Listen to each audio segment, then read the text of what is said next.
This conference will now be recorded.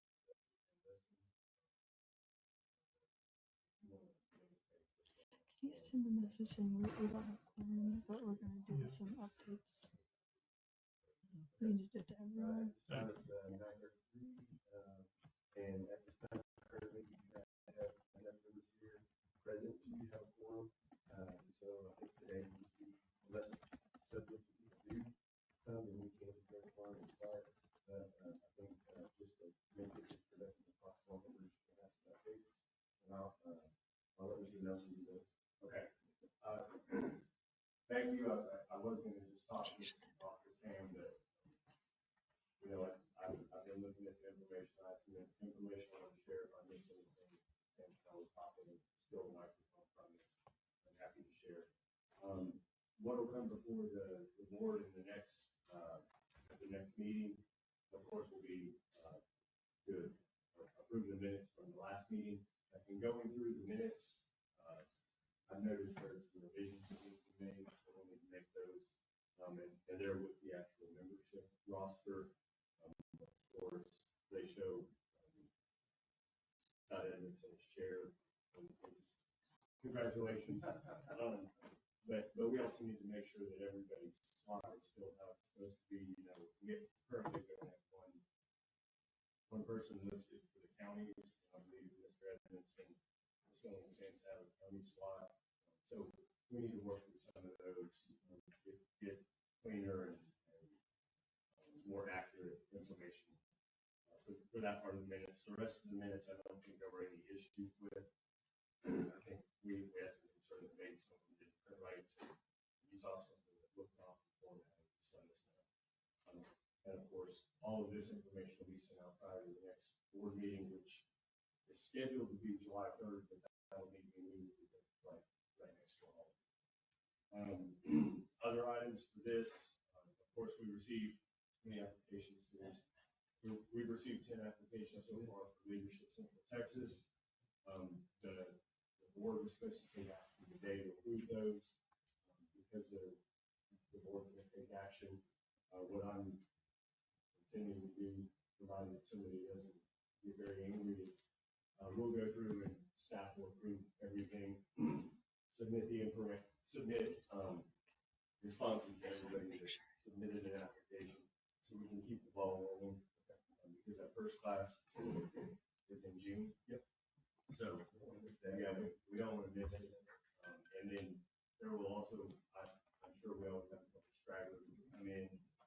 As those come in, staff will approve those and continue the correspondence, just so we don't miss being able to talk. And then you have the 10 people to be able to approve. All of them. Yeah. I don't really see any issues. I really think it's formality. Okay. Good. Yeah, I saw Zach Clappus on there. He's Cornell. He's got the neighborhood school. Yeah. And I called him and said, "Yeah, there seems to be quite a few good applicants this year. We can get quite a few. It's a pretty popular program. Yeah, I agree with you on that. Push that through. The other thing that I had,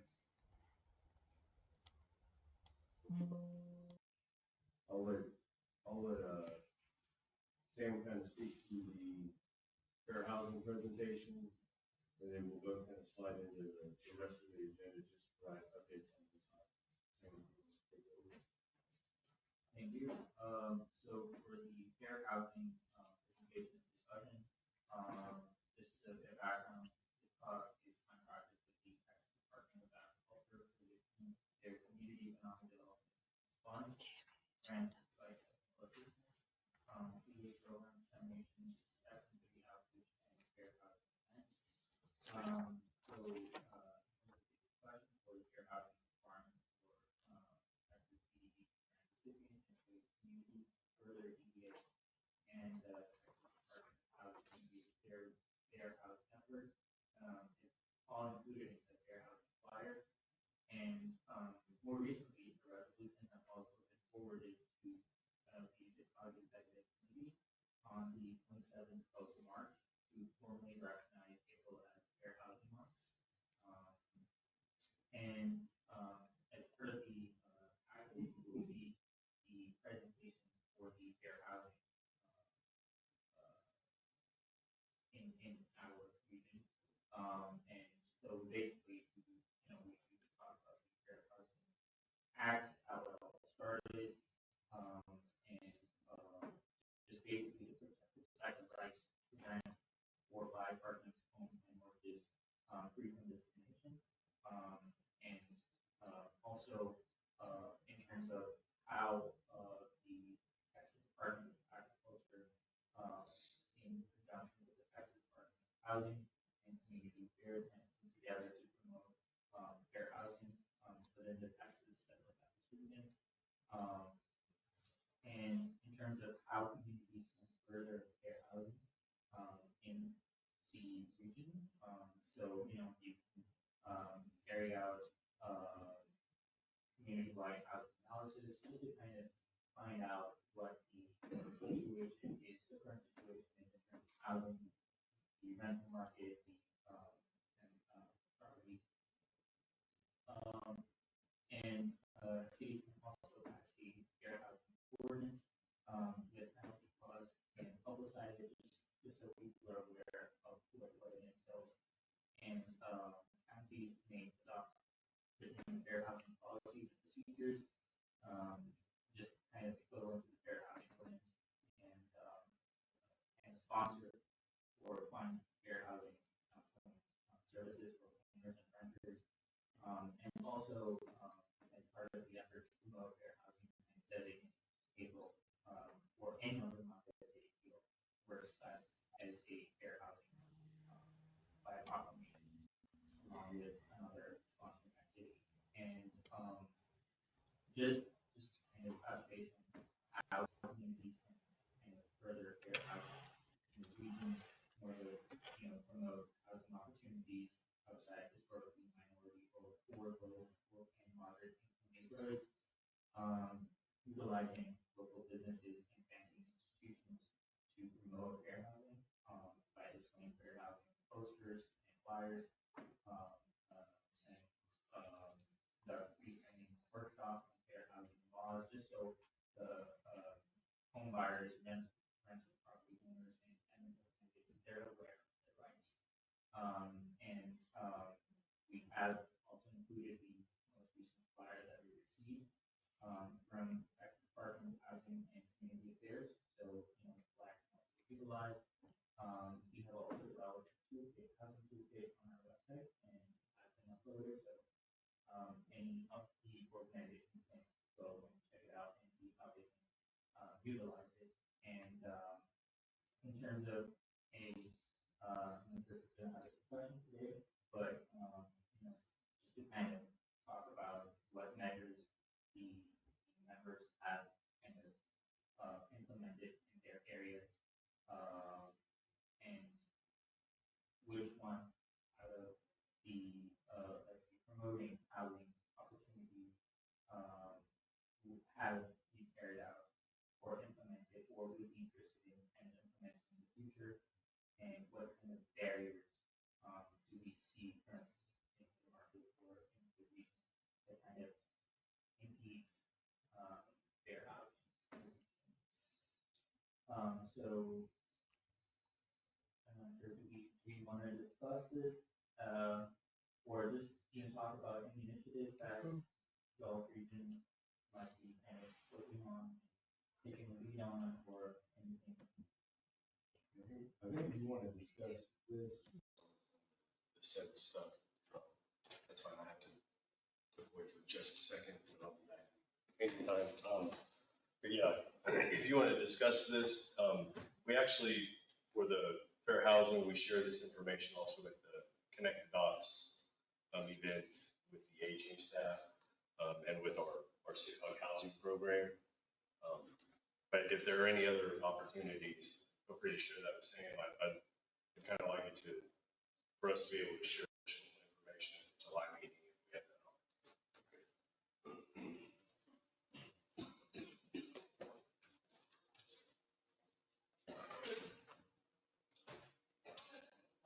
All right, that's good information. Thank you.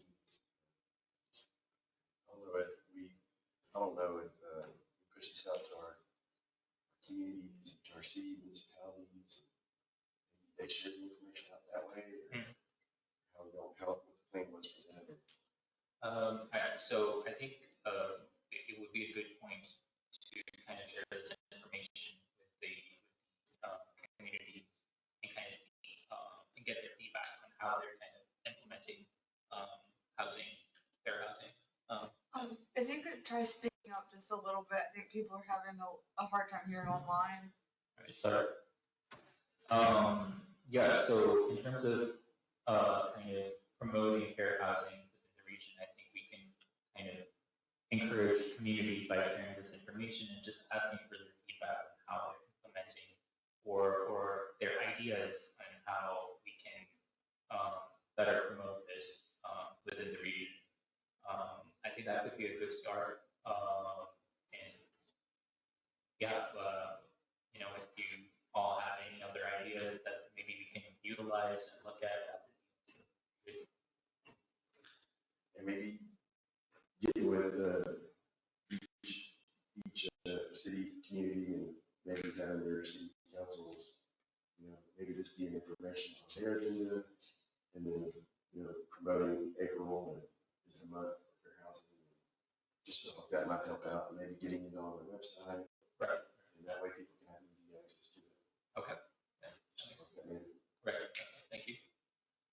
Any other thoughts by the group? All right. We can move to item 6, which is the 2022-2026 set of implementation. And so this is the 2022-2026 set was approved by the DBCT board on January 6th of 2022. And as a result of the DBCT board CEDS workshop on January 12th, 2023, the board decided to have a recurring agenda item for discussion on strategizing implementation of CEDS objectives and strategy.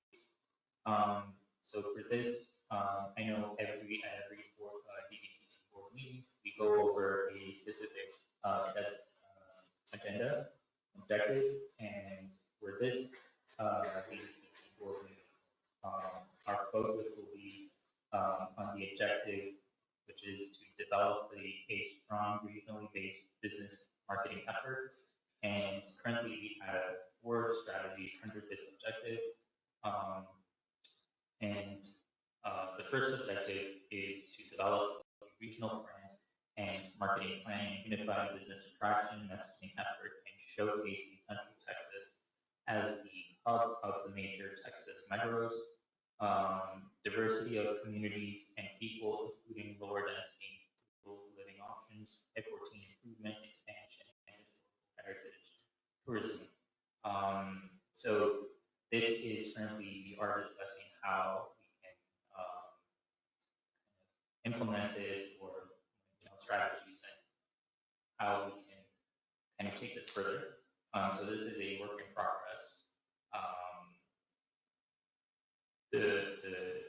The second objective is bold opportunity zone investment forums to generate interest in specific development projects and connect investors with developers. So this is complete, and as in the graphic flyer that we've made, we've kind of highlighted in terms of the color ranking system as well as the status of project. So if it is complete or is in progress, currently projected to this month is complete. Yeah, I'd like to, those opportunity zones do those change every year? Is that something the governor draws a map in Texas? And do those opportunity zones, y'all know if they change every year or they stay pretty much the same? I think I can check about it. And those are more or less like just tax-free zones for investors that want to come in and develop an area in Texas, or not tax-free, but tax incentivized pieces of property that where it would maybe lure in bring some investors, some developers to, as an incentive to come out to a rural area. Right. Yeah. I think you are correct. That is what it relates to. But again, I can check notes that Dominic has left and just make sure that it is in line with that objective. And this also holds to just looking at the notes that Dominic had drafted. This was marked complete. But again, I can look at the details and let the Shirley group on where we're at with this objective. Yeah, I'd like to know a little bit more about it, just if there's any more information on it. That, to me, that's pretty interesting. The opportunity zones and how we can get economic development in these rural areas where these opportunity zones are. I'd like to know a little bit more too on how that impacts how developing an opportunity zone would impact the school district and the city municipality. Because I do know there's going to be tax incentives for them to come in, and what exactly the impact would be for school districts and city municipalities. If, say, a steel manufacturing plant or a data center or something were to come in to get there would be some type of economic development. And, the impact on the tax communities and what that would look like. Okay. If I could jump in and just make a comment, and if I'm hearing the question correctly, it's about opportunity zones and if they're redesignated each year. My understanding was many years ago, the governor's office, I guess they officially dedicated or uh, identified the opportunity zones in Texas, and it's based on, I think, maybe the income levels or poverty levels of a specific census tract. Um, Belton has a couple of opportunity zones, and we knew that they would qualify, but it had to be designated by the state. Um, I don't know. I don't think that changes every year, but I could be wrong.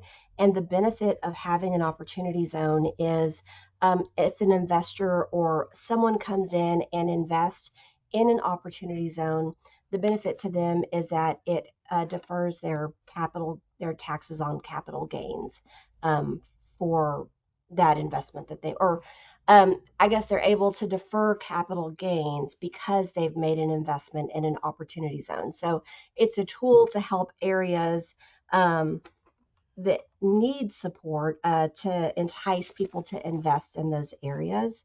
But yeah, I would be interested to know how often those opportunity zones change.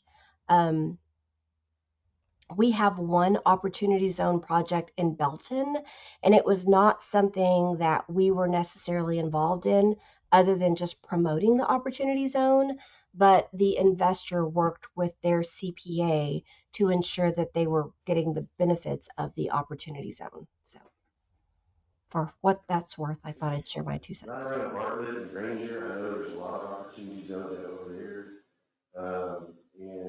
I would just be curious to know, like your tax rate is, $1.15 total, what the impact would be,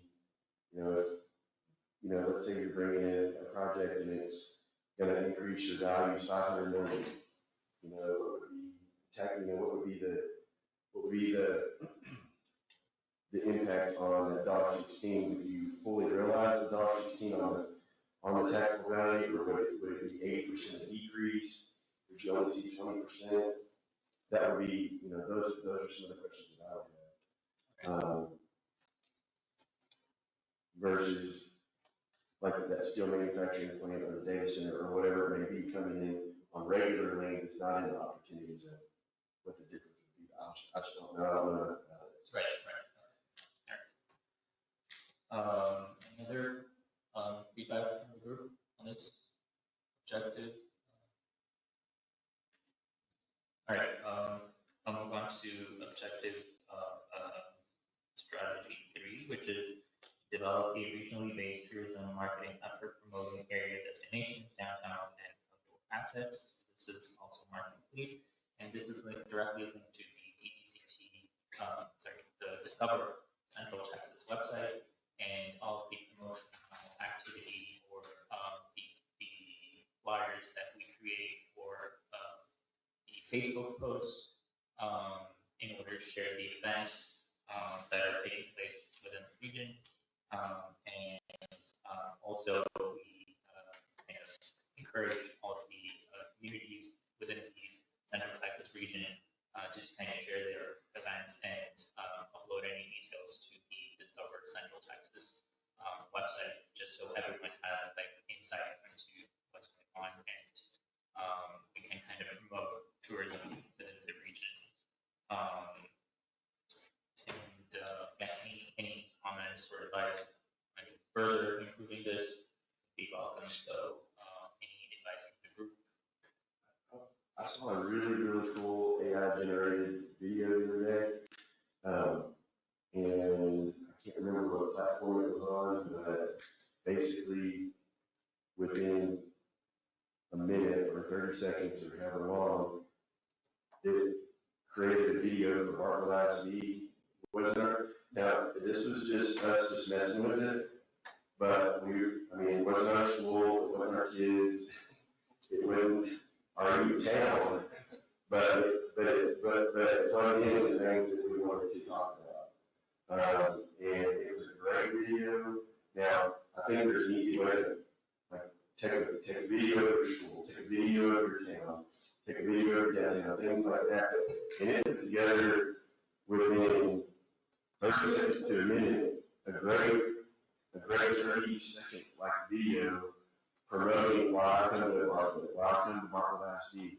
I was pretty impressed with what it came up with in about 15, 30 seconds. So I'll have to, here in a minute, I'll go back in my email. I'm not worried about it actually. But hey, check this video out. So I think there might be a way to leverage AI somehow for these small rural communities. It probably wouldn't take a lot of effort to, make some of these videos, take a couple of pictures, and then plug in things that you want to talk about with your community and highlight, and boom, it'll just spit it out. And I want to say that there's free trials, you can try it out, and then if you like it, then you can do $5 a month, $10 a month, whatever it is, to get the service. But I think there might be a way to leverage it out to really promote these beautiful, rural communities. So. Yeah, that's something that we need to check out and look at. I guess I should another way for you, and just share the name of the AI platform real quick. Here we go. Do you have a question? Not a question, just Ginger in the comments, just talking about the opportunity zones thing earlier. She said opportunity zones are set to expire in 2026. There is some discussion of reauthorizing, that remains to be seen. They were set when initially created with no changes once they were designated.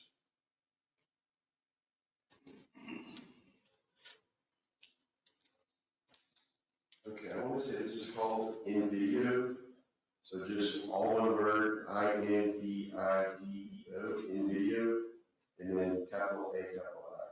So InVideo AI, and I think it's something that you can just try it free, and if you like it, then there might be a small fee or something like that. I wanted to give you all the name of that, and then we're gonna look at it a little closer and put together like why I come to work in Bartlett, why I come to Bartlett, that type of thing.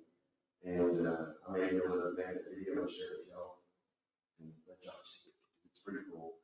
And I'll let you know exactly how long it took us to make the video. So anyway, I didn't mean to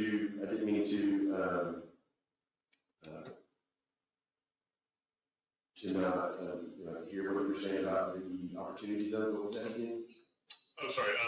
Yeah, just Ginger in the comments. She said opportunity zones are set to expire in 2026. There was some discussion of reauthorizing, but that remains to be seen. They were set when initially created with no changes once they were designated. When were they actually created for the first time? You know how long? It was like a 3-year period of time or a 6-year period of time? Or? I can definitely look at this information.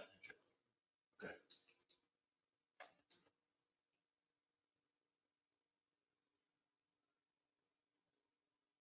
So if we're gonna develop anything in an opportunity zone, it needs to happen this year, and maybe by the spring of 26. I'm not sure when it expires. 26. That's good to know. Thank you, Jimmy. All right, and just going over the last the strategy part of this objective, which is integrate messaging about Fort Vaso's talent base into business attraction and marketing efforts.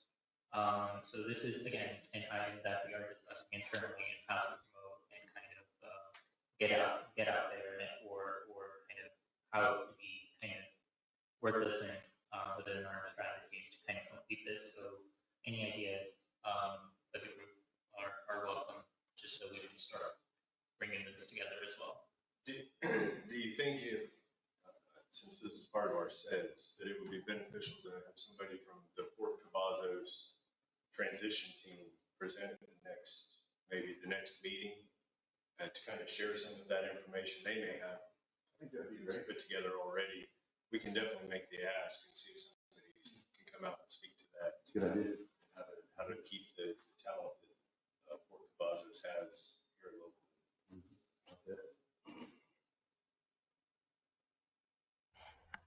I'd just like to make a comment on that. As we're talking about the talent at Fort Cavazos, I was in a meeting last week with the AUSA Board of Governors, and Greta with the Garrison Commander's Office talked about some of the layoffs that are underway. And Workforce, I know, is coordinating really closely with them on that as they have to do rapid response for some of those layoffs. And so I think that it's important to recognize, of course, the soldiers that are transitioning into the civilian workforce, but their spouses also. And so there's a civilian labor force that's going to be impacted with these layoffs that are being discussed right now. And so I think it's important to coordinate closely with workforce so that we can have a good understanding of what those skill sets are, and maybe as a cog assisting the workforce to help get the word out to the communities in our region, because we have employers that are looking for talent. And so how can we assist in matching those jobs as Fort Cavazos is impacted by some of the things going on at the national level. Definitely try to coordinate with workforce to share some of the information on what they've got going on, and how to get how they're trying to work through and mitigate this.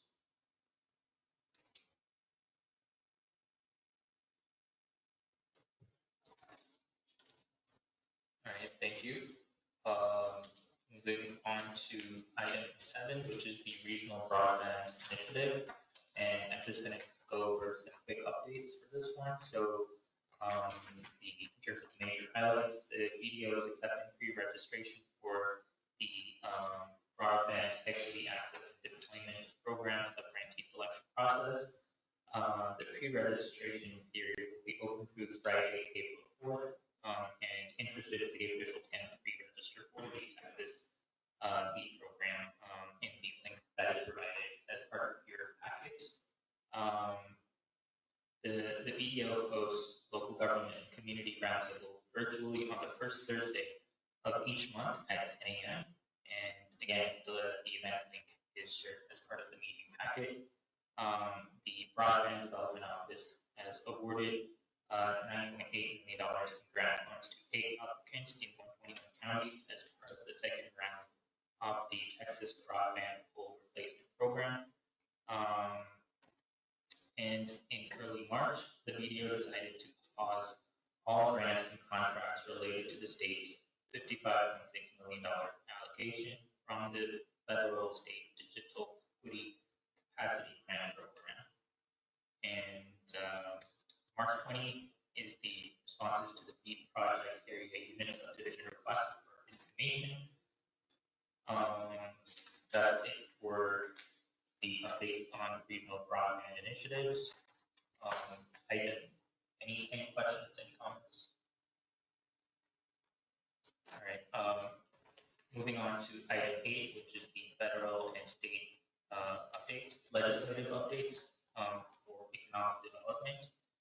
So in late February, the US EPA announced that Texas will receive over $358 million to implement drinking water and clean water infrastructure upgrades.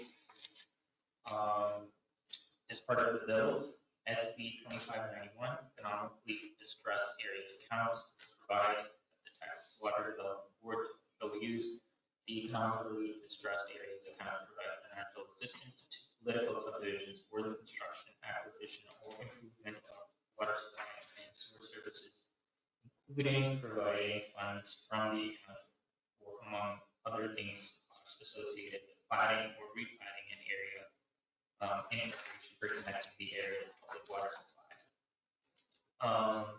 For HB 5088, Major Events Reimbursement Program and Events Trust Fund provide that not later than the 10th month after the last day of the event, eligible for disbursement from Major Events Reimbursement Program Fund using the existing resources, the local organizing committee, endorsing city, or endorsing county shall complete the study in the market area of the event on the measurable economic impact directly applicable to the preparation for and presentation of the event. I'm just going to go over these. I think these are pretty in detail. So I'm just going to skim over them. We have all the details in the packet. For SE 2448, rural workforce development, the purpose of the bill is to enhance employability, earnings, and standard of living in rural communities through job creation, expansion, education, and skills training. SB 2471, which is low income housing tax credits. The Texas Department of Housing and Community Affairs will set aside for livable address developments not less than 15% of housing tax credits available for allocation in the calendar year, apart from other measures. And for SB 2603, the Economic Development Program participants would, among other things, provide that an employer who is participating in an economic development program administered by the county or city and is hiring one or more employees to fill vacancies in the employer's open positions shall contact the local workforce development board to determine any participants in current development centers. Again, any questions on this? Let me know. We have all the details in the packet.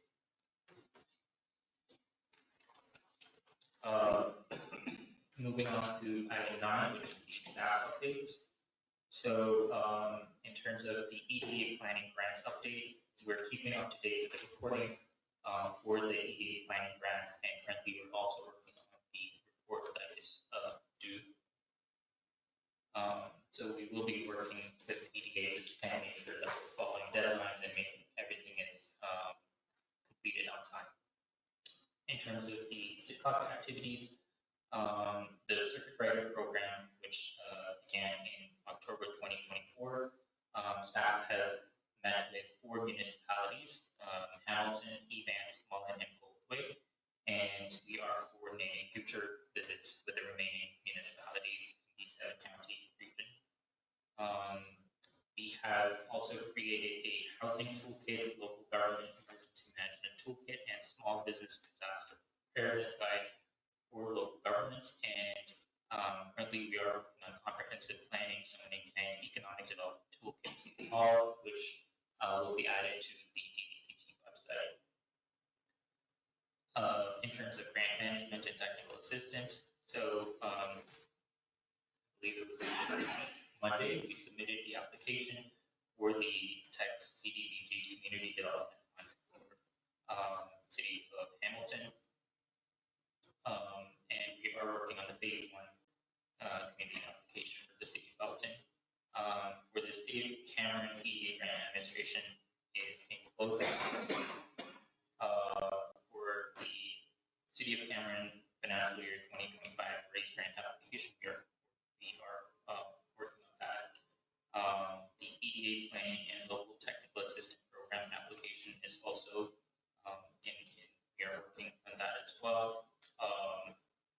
The CDA Broadband EDA grant application for utility connection and road construction for future industrial park. And these are grants that we are working on, but because of this federal kind of certainty at the moment, we are monitoring how the situation develops and take it from there. But we are, we'll let everyone know how the situation develops.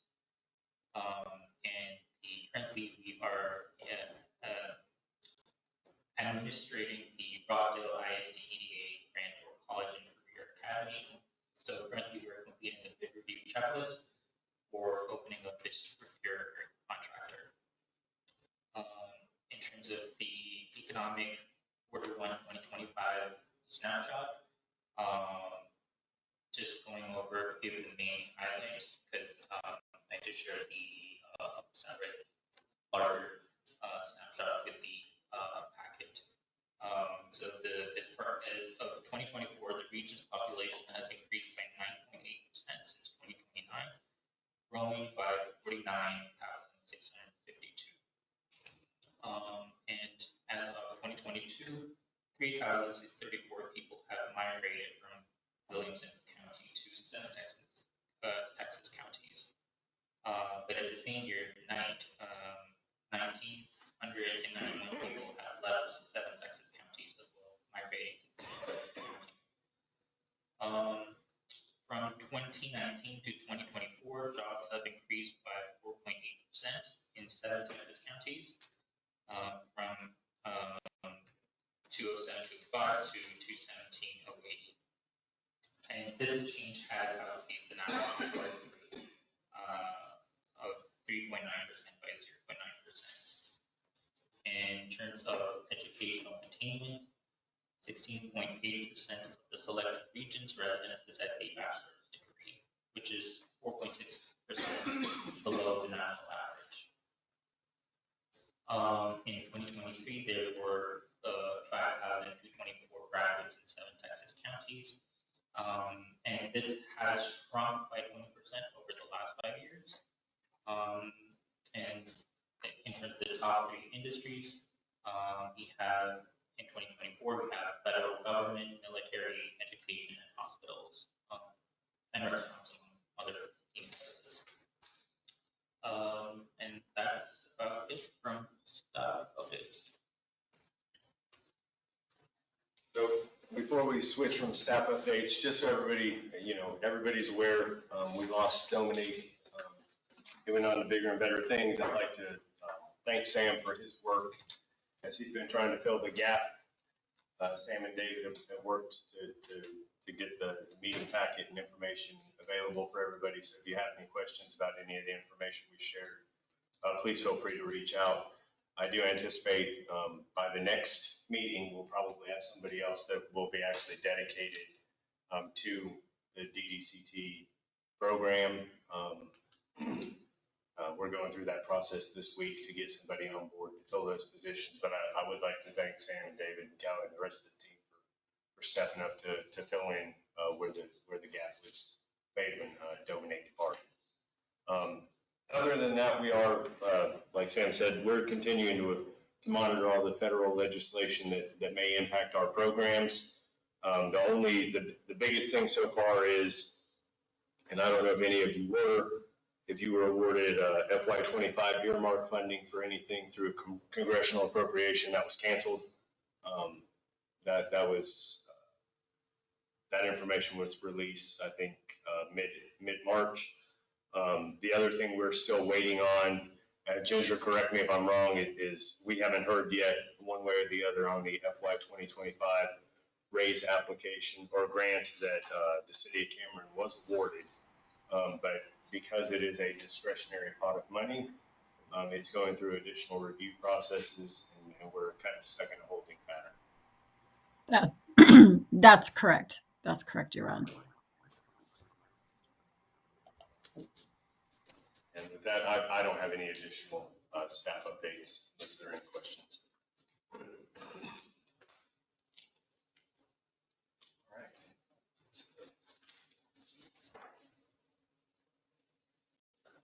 Are there any directors' comments?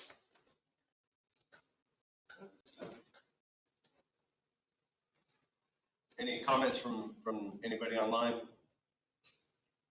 I'll just invite everyone to Cameron on Saturday. I know the weather's going to be bad, but we have some indoor activities going on.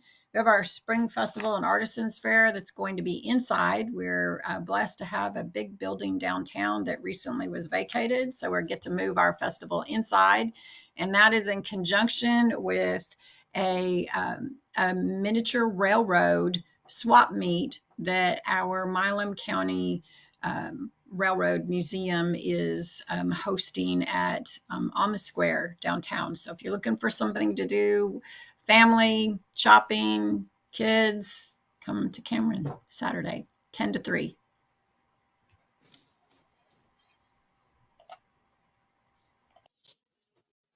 Any other updates?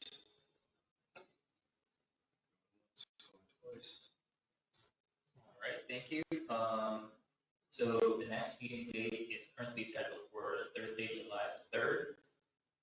But we will be reaching out to reschedule the meeting and then inform the group accordingly. And other than that, any other comments? Seeing none, since we didn't have a quorum and it was never officially called to order, we don't need to adjourn. Just in the work session or update session, if you will. If you do have any questions, concerns in the meantime, please reach out to me. Everybody should have my contact information. If you don't, reach out to the staff you do and make sure you get it. Happy to have any conversation with anybody. All right, thank you so much for joining today.